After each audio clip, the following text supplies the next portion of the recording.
안녕하세요. 샘서엄마입니다.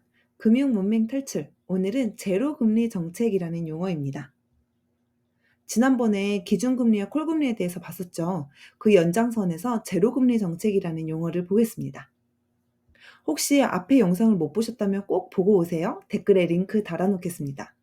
기준금리와 콜금리는 이런 관계라고 했었어요. 제로금리 정책은 말 그대로 이 금리를 제로, 0으로 만드는 것입니다. 한국은행 책을 읽어볼까요?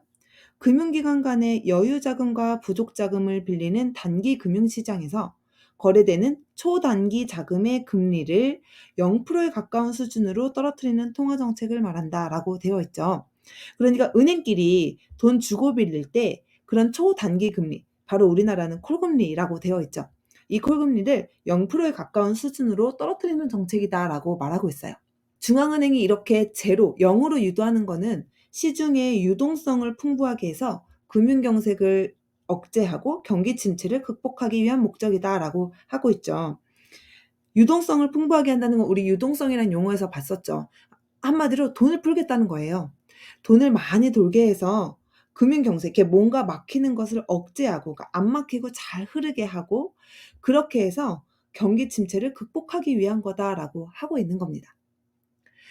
결국 금리가 낮아지면 사람들이나 기업이 돈을 많이 빌리게 되고 돈을 잘 돌게 한다 이런 말이었죠. 그래서 사실 우리는 지난번에 봤듯이 뭐 기준금리가 0인지 콜금리가 0인지 이걸 따지는 건 사실 크게 중요하지 않다고 했어요. 그냥 금리 자체가 어떻게 움직이는지 보는 게 중요한 거죠. 그래서 관련된 기사를 보겠습니다. 이거는 2022년 6월 기사예요. 파월이 때늦은 고백을 했다고 합니다. 경기 침체 가능성이 있다라고 이때 이야기를 했어요. 이거는 이제 코로나 시대가 끝나고 막 금리를 올릴 때의 기사입니다. 금리를 올리면서 미국 경제가 침체에 빠질 가능성이 있다라고 공식적으로 이야기를 했다고 합니다. 경기 침체 없이 연착륙, 그러니까 부드러운 착륙이 가능하다고 했는데 사실 그렇지 않을 것 같아라고 이야기를 한 거죠. 코로나 때 미국이나 한국 둘 다 거의 제로 금리에 가까웠죠. 그러다가 이제 올리기 시작하는데 그걸 기사에서도 이렇게 표현합니다. 제로 금리 시대에 막을 내렸다. 그러니까 이제 금리를 계속 올린다 이런 말인 거죠.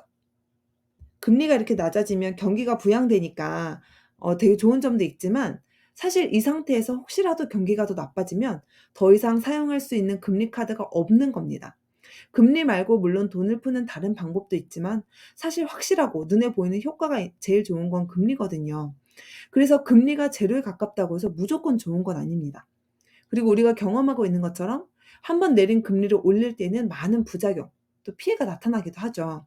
그래서 제로금리 정책은 확실한 효과를 기대하고 하게 됩니다.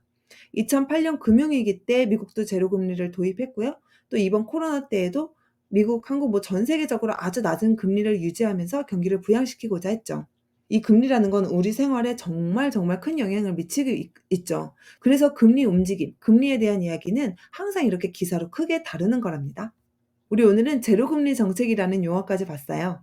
다음에도 도움이 되는 내용으로 오겠습니다. 감사합니다.